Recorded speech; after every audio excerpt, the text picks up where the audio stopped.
Hello friends, bio world में आप सभी का स्वागत है। फ्रेंड्स, इस वीडियो में हम 40 बायोलॉजी के ऐसे ऑब्जेक्टिव क्वेश्चन लेकर आए हैं जो आपके आने वाले कोई भी एग्ज़ाम हो, एंट्रेंस एग्ज़ाम हो या जॉब लेवल एग्ज़ाम हो, जिनमें बायोलॉजी से क्वेश्चन पूछे जाते हैं तो यहाँ से क्वेश्चन ज़रूर होते हैं। ठीक है, तो आप लोग इन वीडियो को पूरा देखिए और 40 क्वेश्चन को इसमें अगर कवर कर लिए तो बहुत ज़्यादा एग्ज़ाम में जो है आपके क्वेश्चन बन जाएंगे, क्योंकि प्रैक्टिस से ही ज़्यादा क्वेश्चन आपको याद रहती है।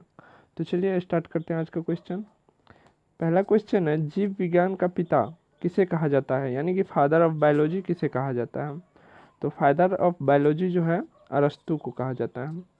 तो पहला का आंसर हो गया आपका सी। उसका दूसरा नंबर क्वेश्चन है, जीवन का भौतिक आधार यानी कि फिजिकल बेसिस ऑफ लाइफ क्या है। फिजिकल बेसिस ऑफ लाइफ बोलिए या जीवन का भौतिक आधार किसको बोला जाता है, जीव द्रव यानी कि प्रोटोप्लाज्म को।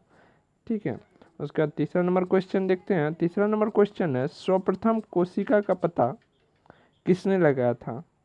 सर्वप्रथम कोशिका का पता जो है यानी कि सेल का खोज किसने किया था, तो रॉबर्ट हुक ने। ठीक है, और वो कौन सा सेल था, कॉर्क सेल था। उसके बाद चलिए चौथा नंबर क्वेश्चन देखते हैं अपन। चौथा नंबर क्वेश्चन है, कोशिका का शक्ति केंद्र किसे कहा जाता है। कोशिका का शक्ति केंद्र यानी कि power centre of cell. Power centre of cell किसको बोला जाता है, माइटोकॉन्ड्रिया को, क्योंकि यहीं से एटीपी का निर्माण होता है और एटीपी को क्या बोलते हैं, करेंसी ऑफ सेल। उसका चलिए पांचवा नंबर क्वेश्चन है, कौन सी रचना पादप कोशिका यानी कि प्लांट सेल को जंतु कोशिका एनिमल सेल से विभेदित करती है, यानी कि अलग करती है। तो प्लांट सेल और एनिमल सेल दो सेल होते हैं, और अगर पूछते difference between plant cell and animal cell, तो देखिए प्लांट सेल में जो है सेल वॉल होती है, क्लोरोफाइल होता है, सेंट्रियोल होता है, यानी कि ऑल ऑफ दीज होता है यानी प्लांट सेल में। लेकिन एनिमल सेल में ये सभी चीज़ नहीं होते हैं, सेल वॉल के जगह पर क्या होते हैं, सेल मेम्ब्रेन होते हैं। ठीक है, तो 5 का आंसर हो गया डी, ये सभी जो है प्लांट सेल में होते हैं, एनिमल सेल में नहीं होते हैं। उसके बाद चलिए छठा नंबर क्वेश्चन देखते हैं। छठा नंबर क्वेश्चन है, किस कोशिकांग को क्या बोलते हैं, सेल ऑर्गेनेल। ठीक है, किस कोशिकांग को आत्महत्या की थैली कहा जाता है। किस सेल ऑर्गेनेल को सुसाइडल बैग कहा जाता है, इंग्लिश में बोले तो लाइसोसोम जो होता है आपका, ये सुसाइडल बैग बोला जाता है सेल का, क्योंकि जो सेल काम करना बंद कर देता है तो लाइसोसोम सेल क्या करता है, वहाँ पर जाकर के ब्रस्ट करके उस सेल को डिस्ट्रॉय कर देता है, यानी कि बर्बाद कर देता है, नष्ट कर देता है। उसके बाद वो सेल क्या होता है, डिपॉजिट होकर के हमारे नाखून पे आ जाते हैं, जिसके कारण नाखून जो बढ़ता है उसी डेड सेल्स के कारण बढ़ते रहता है, और बाल जो बढ़ता है यही दोनों कारण है। चलिए अब छठा नंबर देख लिए, सातवां नंबर देखते हैं। सातवां नंबर क्वेश्चन है, डीएनए की द्विगुणित कुंडली डबल हेलिक्स मॉडल का पता किसने लगाया था। डीएनए का कैसा होता है आकार, ऐसा होता है डबल हेलिक्स, इसका पता किसने लगाया था, वाटसन एंड क्रिक ने।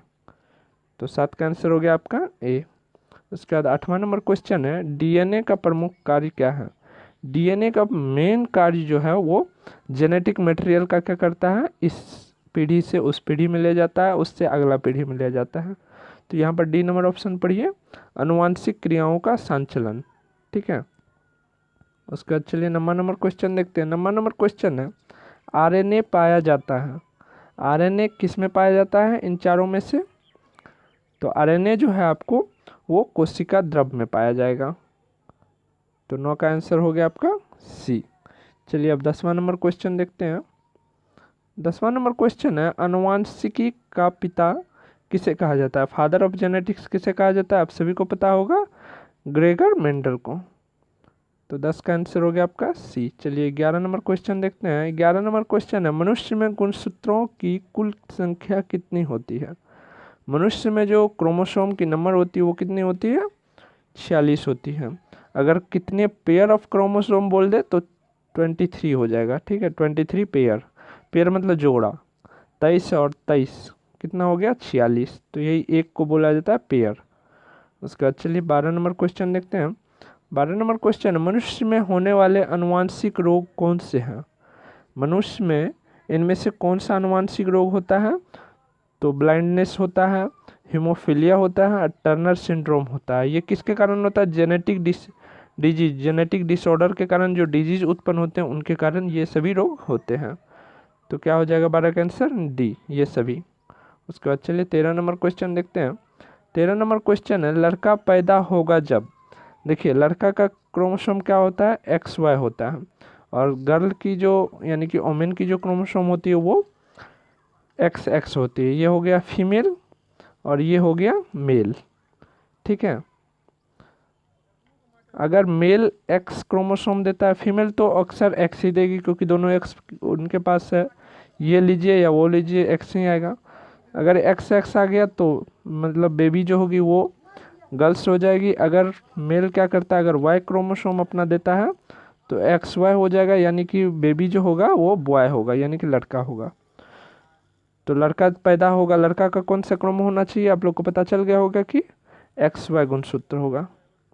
तो 13 का आंसर हो गया आपका सी। चलिए 14 नंबर क्वेश्चन देखते हैं अब। 14 नंबर क्वेश्चन है, हीमोफीलिया रोग से ग्रसित व्यक्ति में लक्षण दिखाई देते हैं।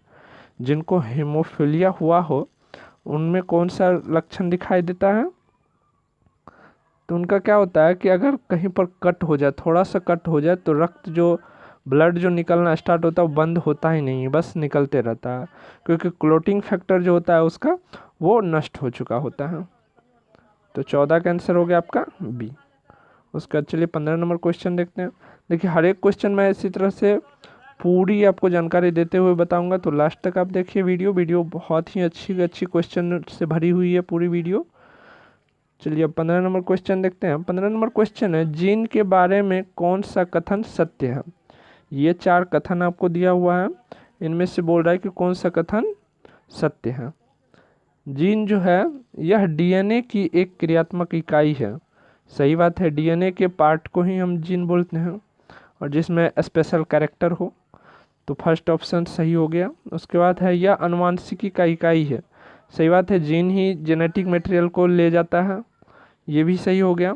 उसके बाद यह गुणसूत्र पर उपस्थित रहता है, ये भी सही है, क्रोमोसोम पर सवारी करता है, यानी कि क्रोमोसोम पर होके आता है। तो क्या हो जाएगा 15 का आंसर डी, सभी। उसके बाद चलिए 16 नंबर क्वेश्चन देखते हैं। 16 नंबर क्वेश्चन है, जीन का सर्वप्रथम कृत्रिम संश्लेषण किसने किया। जीन का कृत्रिम संश्लेषण ये हुआ कि किसी में अच्छे गुण वाले कैरेक्टर के जीन हैं, ठीक है, जो अच्छे कैरेक्टर के जीन हैं उनको आने वाले बेबी में इंड्यूस कैसे कराया जाए, वो करवाए थे हरगोविंद खुराना, जो अपना इंडियन साइंटिस्ट बोलिए या डॉक्टर बोलिए, उन्होंने ये किए थे। 16 का आंसर हो गया आपका सी। उसके बाद चलिए 17 नंबर क्वेश्चन, प्राकृतिक चयन के सिद्धांत का प्रतिपादक का नाम क्या है। ये चार्ल्स डार्विन किए थे, ठीक है, नेचर के सिद्धांत सिलेक्शन किए थे ये। उसके बाद चलिए 18 नंबर क्वेश्चन देखते हैं। 18 नंबर क्वेश्चन है, आनुवांशिक संबंधी प्रयोग के लिए मेंडल ने किस पौधे का चुनाव किया था। मेंडल जो अपना जेनेटिक प्लांट जिस पर वो अपना रिसर्च किए थे वो कौन सा प्लांट था, तो वो मटर का प्लांट था। उसके बाद चलिए, और मटर में कौन सा मटर बोल दे, तो गार्डन, ठीक है, गार्डन पी। उसके बाद चलिए 19 नंबर क्वेश्चन देखते हैं। 19 नंबर क्वेश्चन है, एक वर्णता व्यक्ति को बोलते हैं कलर ब्लाइंडनेस में किस रंग की पहचान नहीं होती है। जिसको कलर ब्लाइंडनेस हो गया वो लाल एवं हरा रंग को नहीं पहचान पाएगा, ठीक है, वो स्पष्ट उनको दिखाई नहीं देता है, और बोलेगा कि लाल दीजिए और हरा दीजिए, बोलिए कि ये कौन है ये कौन है, तो दोनों में से कोई बता नहीं पाएंगे कि ये लाल है या हरा है। उसके बाद चलिए 20 नंबर क्वेश्चन देख। 20 नंबर क्वेश्चन है, किस संघ के जंतु को जीवद्रव के स्तर पर गठित जंतु कहा जाता है। देखिए जो जंतु जीवद्रव के स्तर पर गठित हो वो उनको प्रोटोजोअन संघ में रखा जाता है। तो 20 का आंसर हो गया ए। उसके बाद चलिए 21 नंबर क्वेश्चन देखते हैं। 21 नंबर क्वेश्चन है, एक कोशिकीय जंतु कौन सा हो गया, अमीबा एवं युगलिना को किस संघ के अंतर्गत रखा गया। अमीबा एवं युगलिना को है प्रोटोजोअन्स के अंदर रखा गया है। तो 21 का आंसर हो गया आपका डी। चलिए 22 नंबर क्वेश्चन देखते हैं हम। 22 नंबर क्वेश्चन है, मेढक में श्वसन किस अंग द्वारा होता है। मेढक में श्वसन जो है आपको पता है कि त्वचा से भी होती है, क्लोमों से भी होता है और फेफड़ा से भी होता है। तो क्या हो जाएगा आंसर 22 का डी। उसके बाद चलिए 23 नंबर क्वेश्चन देखते हैं। 23 नंबर क्वेश्चन है, वास्तविक मछली यानी कि रियल फिश कौन सी है। इनमें से रियल फिश कौन सी है, ये VVI क्वेश्चन होने वाली है, ठीक है, आपके एग्जाम में। तो इनका आपको आंसर बताना है कमेंट में, जहाँ से आपको मिले, बुक पढ़ के मिले या क्वेश्चन प्रैक्टिस से मिले, जहाँ से मिले। लेकिन पढ़ने के बाद ऐसा करके नहीं कि बस कमेंट में दिखा दिया, आपको याद रखना चाहिए ये बात हमेशा की वास्तविक फीस कौन सी होती है। चलिए अब 24 नंबर क्वेश्चन देखते हैं। 24 नंबर क्वेश्चन है, मेढक किस वर्ग का जंतु है। मेढक जो है एम्फीबियम का है, तो 24 का आंसर हो गया आपका बी। उसके बाद चलिए 25 नंबर क्वेश्चन देखते हैं। 25 नंबर क्वेश्चन है, स्तनियों का हृदय कितने कोष्ठ का होता है। कोष्ठ मतलब हो गया चैम्बर, और हृदय का तो हार्ट। आप लोग जानते होंगे कि स्तनियों का जो हार्ट होता है कितने चैम्बर का होता है, तो स्तनी में हम लोग आ जाते हैं। तो हम लोग का क्या कितने चैम्बर का हार्ट है, 4 चैम्बर का, ठीक है। तो 25 का आंसर हो गया आपका सी। उसके बाद 26 नंबर क्वेश्चन देखते हैं। 26 नंबर क्वेश्चन है, स्तनधारियों वर्ग मेमेलियन क्लास में रक्त का सबसे अधिक तापमान किस जंतु में पाया जाता है।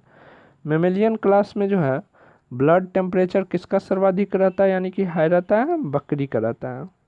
तो 26 का आंसर हो गया आपका बी। चलिए 27 नंबर क्वेश्चन देखते हैं हम। 27 नंबर क्वेश्चन है, मछलियाँ किस अंग से सांस लेती है। मछलियाँ किस अंग से सांस लेती है, सभी लोग को पता होंगे, गिल से। तो 27 का आंसर हो गया आपका सी। चलिए 28 नंबर क्वेश्चन देखते हैं हम। 28 नंबर क्वेश्चन है, सबसे बड़ा स्तनधारी मेमेलियन का नाम। मेमेलियन स्तनधारी को बोला जाता है, मेमेलियन का नाम क्या है। सबसे बड़ा मेमेलियन किसको बोला जाता है, ब्लू व्हेल को, ठीक है। तो 28 का आंसर हो गया आपका डी। चलिए अब 29 नंबर क्वेश्चन देखते हैं। 29 नंबर क्वेश्चन है, विश्व का सबसे छोटा पक्षी कौन सा है। विश्व का सबसे छोटा पक्षी जो है उनको हमिंग बर्ड बोला जाता है, और हिंदी में बोले तो गुंजन पक्षी, ठीक है। तो 29 का आंसर हो गया आपका सी। चलिए अब 30 नंबर क्वेश्चन देखते हैं। 30 नंबर क्वेश्चन है, वर्टिब्रेट के शरीर का सर्वाधिक कठोर भाग होता है। वर्टिब्रेट में हम लोग भी आ जाते हैं। तो वर्टिब्रेट का सबसे कठोर भाग कौन सा होता है, तो इनेमल, दांत का जो ऊपरी लेयर जो होता है। इनेमल दांत में 3 लेयर होता है, ये नहीं समझिए कि दांत हो गया तो हो गया। दांत में अगर पार्ट दे दे तो इनेमल हो जाता है, 3 लेयर होते हैं दांत के। तो 30 का आंसर हो जाएगा आपका ए, सबसे कठोर भाग। उसके बाद चलिए 31 नंबर क्वेश्चन देख लेते हैं अब। व्हेल में श्वसन किस अंग से होती है। व्हेल में जो है आपका श्वसन कहाँ से होता है, फेफड़ा से। तो 31 का आंसर हो गया सी। चलिए 32 नंबर क्वेश्चन देखते हैं हम। आधुनिक मानव को जंतु के किस वर्ग में रखा गया है। आधुनिक मानव जो थे उनको जंतु के किस वर्ग में रखा गया है, तो उन्हें प्राइमेट वर्ग में रखा गया था। तो 32 का आंसर हो गया सी। चलिए 33 नंबर क्वेश्चन देखते हैं। 33 नंबर क्वेश्चन है, उत्तकों के अध्ययन संबंधी विज्ञान को कहा जाता है। उत्तक बोलते हैं टिश्यू को, ठीक है। उत्तकों के अध्ययन संबंधी विज्ञान को जो है हिस्टोलॉजी बोला जाता है। तो 33 का आंसर हो गया आपका सी। चलिए 34 नंबर क्वेश्चन देखते हैं। 34 नंबर क्वेश्चन है, कोशिकाओं के समूह को कहा जाता है। कोशिकाओं के समूह को क्या कहा जाता है, उत्तक कहा जाता है। कोशिकाओं के समूह मिलकर के जो सेम फंक्शनल हो उन्हें टिश्यू बोलते हैं। उसके बाद चलिए 35 नंबर क्वेश्चन देखते हैं। 35 नंबर क्वेश्चन है, पुनर्उत्पादन की क्षमता किस प्रकार के उत्तकों में सर्वाधिक होती है। पुनर्उत्पादन की क्षमता जो है वो किस टिश्यू में ज़्यादा होती है, तो वो एपिथेलियम टिश्यू में ज़्यादा होती है। तो 35 का आंसर क्या हो जाएगा आपका डी। उसके बाद चलिए 36 नंबर क्वेश्चन देखते हैं। 36 नंबर क्वेश्चन है, शरीर में सभी ऐच्छिक तथा अनैच्छिक क्रियाओं को नियंत्रण करने वाला उत्तक है। सभी ऐच्छिक यानी कि ऑप्शनल, और अनैच्छिक जो हमारे इच्छा के अनुसार ना मूव हो। जैसे हाथ को हम आगे की ओर ऐसे फोल्ड कर सकते, लेकिन पीछे की ओर नहीं कर सकते, आप सीधा ही रहता है, उसके बाद नहीं मुड़ सकता, तो वो अनैच्छिक हो गया।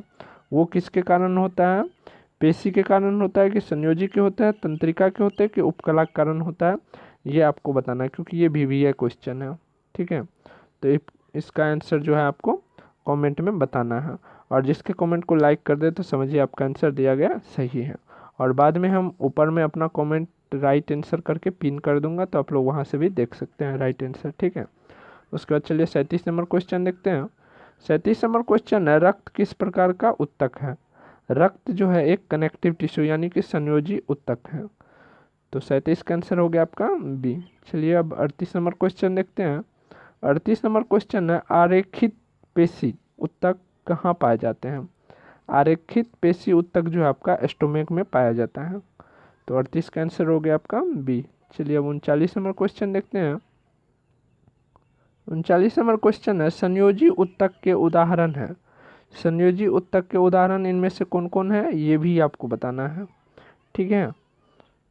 अब एक ही है या दो है या सभी है ये आपको बताना है। तो अभी तक 3 होमवर्क हो चुके हैं, आप लोग कमेंट जरूर कीजिएगा।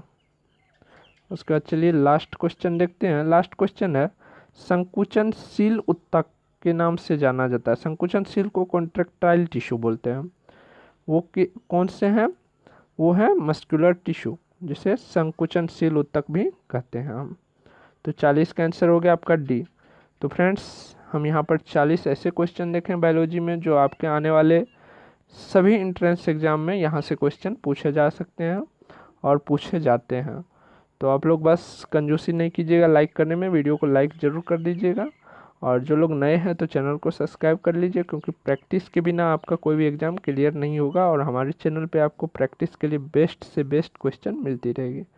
तो आज के लिए बस इतना ही, मिलते हैं नेक्स्ट वीडियो में।